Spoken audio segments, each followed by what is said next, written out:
আসসালামু আলাইকুম রহমতুল্লাহ। আজকে একটি উন্মুক্ত কবরস্থানের ভিডিও নিয়ে আপনাদের সামনে হাজির হচ্ছি।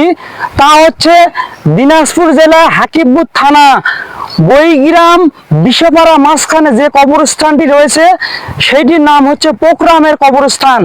এইটি কবরস্থানটি একটি মূলত উন্মুক্ত কবরস্থান।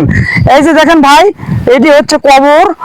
দেখেন এই কবরের স্থানে কিরকম করে ভাই মানুষ দেখেন গরু বাছুর প্রতিনিয়ত উঠাচ্ছে।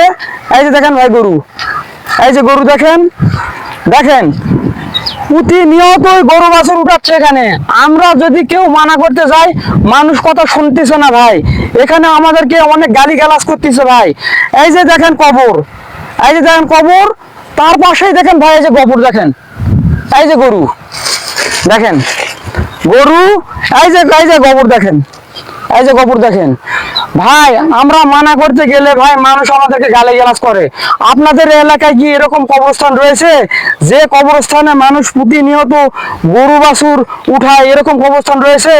ভাই আমি আমার জীবনে অনেক জায়গায় ঘুরছি, গ্রামগঞ্জ এলাকায় দেখছি যে অনেক কবরস্থানগুলোই মূলত ভাবে ঘিরানো, আর আমাদের কবরস্থানটি এখনো রয়েছে উন্মুক্ত, যেখানে মানুষ প্রতিনিয়ত গরু বাছুর উঠাচ্ছে। এই যে কবর, এই যে দেখেন গরু, আবার দেখেন গরু, কতগুলান গরু উঠাইছে দেখেন।